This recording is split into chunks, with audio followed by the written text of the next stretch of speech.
September 12th, 1958, 11:47 p.m. Big Sam's hand was shaking as he wrapped his fingers around the pistol grip. $50,000. That was the price the five families put on Bumpy Johnson's head. And Sam, Bumpy's bodyguard for 5 years, the man Bumpy called brother, had taken the contract. The plan was simple. Walk into Lenox Lounge, wait until Bumpy was distracted, one shot to the back of the head, disappear into the night. Sam walked in. Bumpy was at his table, back turned, vulnerable. Sam drew his weapon, aimed, pulled the trigger. Click. Nothing. The room went silent. Bumpy turned around slowly, looked Sam dead in the eyes, and said 5 words that would become legend. "I've been counting on you." What nobody knew, what history books won't tell you, is that Bumpy Johnson had known about the hit for 3 weeks. And what he did in those 3 weeks didn't just save his life, it changed the rules of power in Harlem forever. To understand what happened that night at Lenox Lounge, you need to understand who Bumpy Johnson was in 1958. He wasn't just another gangster, he was Harlem's protector, the man who stood between his community and the wolves that wanted to devour it. By the late 50s, Harlem was under siege. The Italian mob, specifically the 5 families, had been trying to take over the neighborhood's numbers racket for years. Numbers was big money, poor folks betting nickels and dimes that added up to millions, and the Italians wanted every penny. But there was a problem. His name was Bumpy Johnson. Bumpy had built something the Italians couldn't understand. He didn't rule through fear alone, he ruled through respect. When Harlem families couldn't pay rent, Bumpy paid it. When the police harassed black businesses, Bumpy made phone calls that made the harassment stop. When Italian mobsters tried to muscle in on local operations, Bumpy pushed back, hard. The 5 families had tried everything. They'd sent enforcers. Bumpy sent them back in ambulances. They tried negotiating. Bumpy told them Harlem wasn't for sale. They tried bribing politicians. Bumpy had better connections. By 1958, the families were desperate, and desperate men make dangerous decisions. Frank Costello, the most powerful mob boss in New York, called a meeting. All 5 families sent representatives. The topic? The Bumpy Johnson problem. "We've tried force, we've tried money, we've tried politics," Costello said, his voice cold and flat. "None of it works. This man is untouchable." "So what do you suggest?" asked Carlo Gambino, lighting a cigar. Costello leaned forward. "We make him touchable. We find the one person he trusts completely, and we turn them." That's when someone mentioned Big Sam. Samuel, or Big Sam, Foster had been with Bumpy since 1953. 6'4", 260 pounds of muscle and loyalty. He'd taken bullets for Bumpy twice. He'd been there when Bumpy's mother died. He'd been at Bumpy's side through wars with Dutch Schultz's old crew, through police raids, through everything. If anyone could get close enough to kill Bumpy Johnson, it was Big Sam. The families sent Tony, the collector, to make the approach. Tony was a specialist. He didn't break legs or crack skulls. He found weaknesses, and every man had a weakness. August 20th, 1958, 3 weeks before the shooting. Big Sam was leaving his apartment on 132nd Street when a black Cadillac pulled up. The window rolled down. Tony Marconi sat in the back seat, smiling like an insurance salesman. "Sam, right? Big Sam? I heard a lot about you." Sam's hand moved toward his waistband, where he kept a .45. "Who's asking?" "A friend. Someone who wants to make you a very wealthy man." Tony gestured to the empty seat. "5 minutes. Hear me out. If you don't like what I say, you walk away. No hard feelings." Sam should have walked away right then, but curiosity is a dangerous thing. He got in the car. Tony didn't waste time. "You're a smart man, Sam. You know how this works. You're loyal to Bumpy, and that's admirable. But loyalty doesn't pay for your daughter's medical bills." Sam's jaw tightened. His youngest daughter, Keisha, had been sick with tuberculosis for 6 months. The treatments were expensive. The hospital bills were piling up. Sam had asked Bumpy for help, and Bumpy had given him $2,000, but it wasn't enough. It was never enough. Tony opened a briefcase. Inside were neat stacks of $100 bills. $50,000, that's what we're offering. Enough to pay every medical bill. Enough to move your family somewhere safe. Somewhere clean where your daughter can breathe." "For what?" Sam asked, though he already knew the answer. "One bullet, one moment. You walk into Lenox Lounge on September 12th. Bumpy will be there, like he always is on Friday nights. You wait until he's distracted. One shot to the back of the head. Quick, clean, then you disappear. We have a car waiting, new identities for your whole family. By morning, you'll be in Miami. By next week, you'll be someone else entirely." Sam stared at the money. $50,000. His daughter's life, his family's future, all for one trigger pull. "And if I say no?" Sam asked quietly. Tony's smile faded. "Then your daughter dies slowly in that charity ward hospital. Then you keep working for Bumpy, watching your back every day, knowing that one day a bullet with your name on it is coming. Because that's how this life ends, Sam. You know it, I know it. The only question is whether you die poor or rich."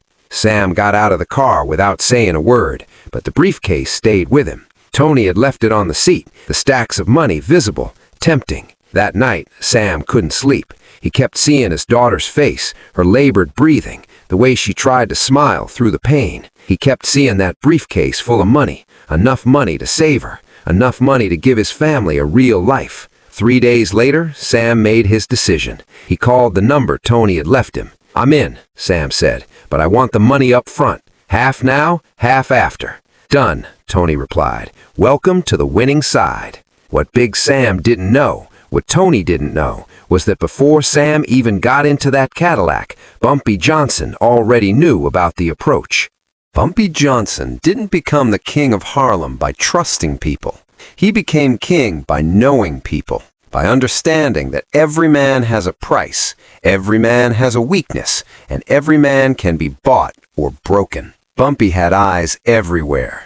Bartenders, shoeshine boys, cab drivers, janitors, people nobody noticed, people the Italian mob never thought to pay attention to. And one of those people, a parking attendant named Jerome, had seen Tony Marconi's Cadillac pull up outside Sam's apartment. He'd seen Sam get in. He'd written down the license plate. 2 hours later, Jerome was in Bumpy's office above Small's Paradise Jazz Club. "Tony Marconi's car," Jerome said, sliding a piece of paper across the desk. "Parked outside Big Sam's place this morning. Sam got in, stayed for 5 minutes, got out." Bumpy looked at the paper, then at Jerome. "You sure it was Marconi?" "Positive. I've seen him before. Collects from the Italian joints on the east side." Bumpy was silent for a long moment. Then he opened his desk drawer, pulled out $500 and handed it to Jerome. "You didn't see anything. You weren't there. Understand?" "Yes, sir, Mr. Johnson." After Jerome left, Bumpy sat in his office for 2 hours, thinking. Sam had been with him for 5 years. Good years. Loyal years. They'd been through wars together. Bumpy had trusted him with his life. But now the Italians were in Sam's ear. And if there was one thing Bumpy knew about desperate men, it was this: they made bad choices.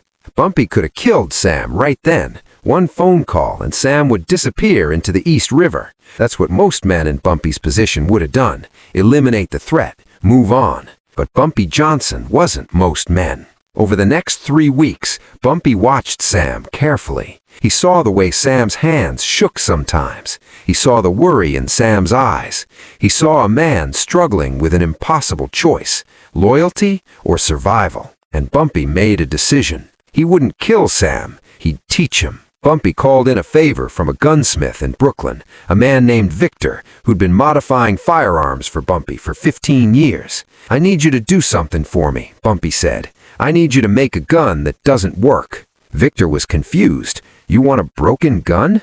"No, I want a gun that looks perfect, feels perfect, but when you pull the trigger, nothing happens. No bullet, no firing pin strike, just a click." "You want a dummy gun."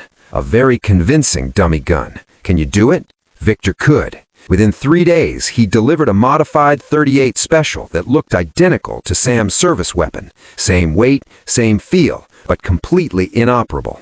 The next part required precision timing.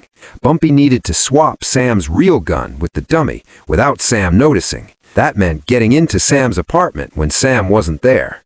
On September 8th, 4 days before the hit, Bumpy sent Sam on an errand across town. I need you to pick up an envelope from a contact in the Bronx. It's important.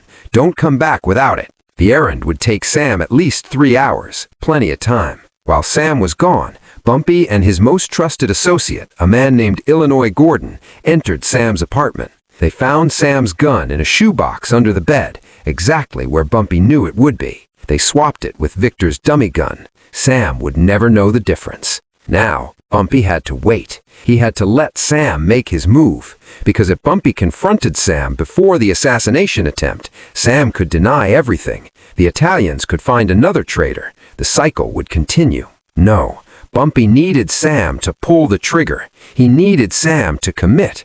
And then, in that ultimate betrayal, Bumpy would reveal the truth. Not just to Sam, but to every person in that room, to all of Harlem, to the 5 families. The message would be clear. You can't kill Bumpy Johnson, because Bumpy Johnson is always 3 moves ahead.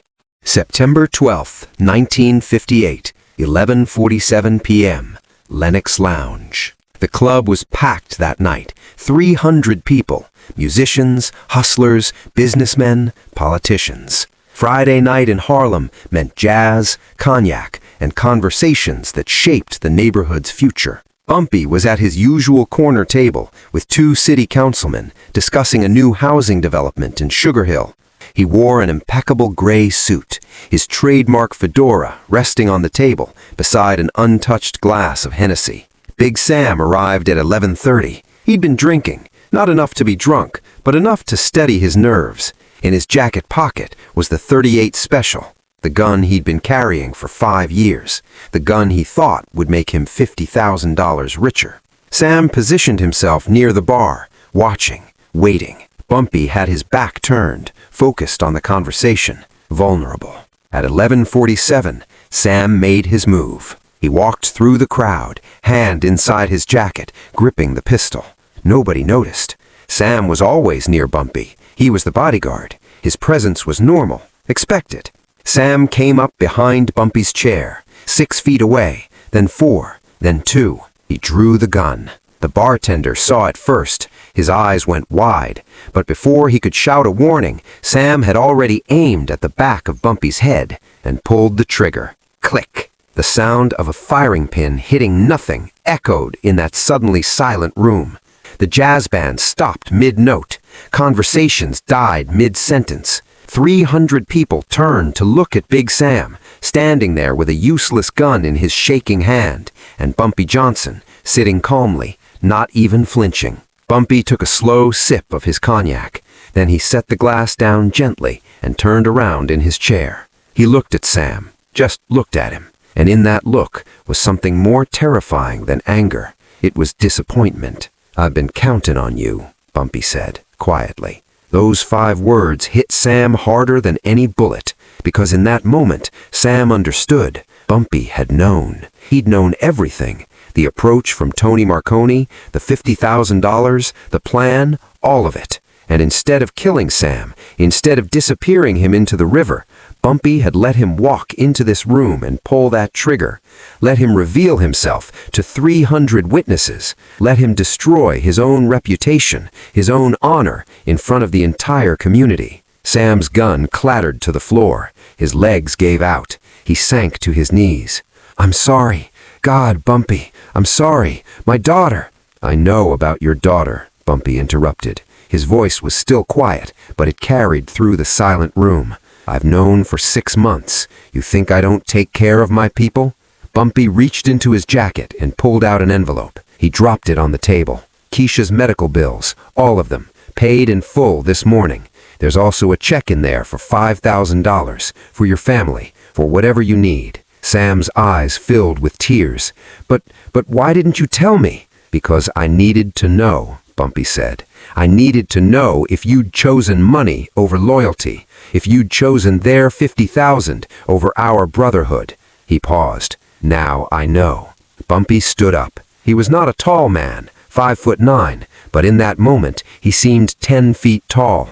"You're going to leave Harlem tonight. You're going to take your family and you're going to disappear. I don't care where, but if I ever see your face again, if I ever hear your name again, there won't be a second chance. Do you understand?" Sam nodded. tears streaming down his face. "And Sam," Bumpy's voice dropped even lower, "when the Italians ask you what happened here tonight, you tell them exactly what you saw. You tell them Bumpy Johnson knew. You tell them he's always known. You tell them they can't buy loyalty in Harlem. And you tell them if they ever try something like this again, I won't be this merciful." Sam stood on shaking legs, picked up his useless gun, and walked out of Lenox Lounge. He would leave New York that night and never return. The last anyone heard, he was working construction in Detroit, a broken man, carrying the weight of his betrayal for the rest of his life. After Sam left, Bumpy turned to face the room. 300 people stared at him in silence. They'd just witnessed something impossible. They'd watched a man try to assassinate Bumpy Johnson, and they'd watched Bumpy turn that assassination into a lesson. "Let me make something clear," Bumpy said, his voice carrying to every corner of the room. "The Italians think they can buy us. They think they can divide us. They think they can take Harlem because we're poor, because we're black, because we don't matter." He picked up his cognac glass. "They're wrong. Harlem isn't for sale. It never was. It never will be. And anyone who thinks they can change that, anyone who thinks they can walk into my neighborhood and buy my people, they're going to learn what Big Sam just learned. We're not the ones who need protection. They are." Bumpy raised his glass. "To Harlem, and to loyalty that can't be bought." 300 people raised their glasses. "To Harlem." The jazz band started playing again. Conversations resumed. Within minutes, it was as if nothing had happened. Except, everything had happened. Word of that night spread through New York's underworld like wildfire. By morning, every mobster from Boston to Baltimore had heard the story. Bumpy Johnson had known about the hit for 3 weeks. He'd let it play out. He'd made a traitor reveal himself in front of 300 witnesses, and he'd done it all without spilling a drop of blood. The 5 families called an emergency meeting the next day. Frank Costello was furious, not at Bumpy, at Tony Marconi for failing, but Carlo Gambino saw something else. "We can't beat this man," Gambino said quietly. "We've tried everything. Force didn't work, money didn't work, turning his own people didn't work. Every time we move against him, he's already seen it coming. So what do we do?" Costello demanded. Gambino lit a cigar. "We leave Harlem alone. We focus on Brooklyn, Queens, the Bronx, but Harlem belongs to Bumpy Johnson, and trying to take it from him is just going to cost us more money and more men." It was the first time the 5 families had ever backed down from a territorial dispute, but they had no choice. Bumpy Johnson had proven something that night at Lenox Lounge. He wasn't just a gangster, he was a strategist, a chess player who saw 10 moves ahead. And you don't play chess with a grandmaster unless you're ready to lose. The story of Big Sam's betrayal became legend in Harlem. People told it for decades, passed it down to their kids, their grandkids. It became more than just a story. It became a lesson about loyalty, about staying 3 steps ahead, about what real power looks like. Word spread fast through the underworld. By the next morning, every mobster from Boston to Baltimore knew what happened. And the 5 families, they called an emergency meeting. Carlo Gambino said something that day that nobody expected. "We leave Harlem alone. We can't beat this man." It was the first time the Italian mob ever backed down without a shot being fired. Bumpy Johnson lived another 10 years after that night. He died in 1968, not from a bullet, but from a heart attack. Ironically, in the same Lenox Lounge where he'd faced down Big Sam. But here's the thing. Bumpy proved something that night that most people miss. The most dangerous weapon isn't a gun. It's knowing what's coming before your enemy does. It's turning their plan into your victory. It's playing chess while they're still learning checkers. Big Sam took $50,000 from the mob. He left New York with nothing but shame. And Bumpy, he went back to his corner table, finished his cognac, and kept being the king of Harlem. Look, if this story got you hyped, do me a favor, hit that like button real quick. And if you're not subscribed yet, what are you waiting for? We're dropping these Bumpy Johnson stories every day, and trust me, the next one is even crazier. Drop a comment and let me know, could Bumpy have handled this differently? Would you have let Sam walk out alive? And hey, turn those notifications on because next week we're telling the story of how Bumpy Johnson walked into Lucky Luciano's office unarmed and walked out with the deal of the century. You don't want to miss that. Remember, in Harlem, respect wasn't given, it was earned. And Bumpy Johnson earned his every single day.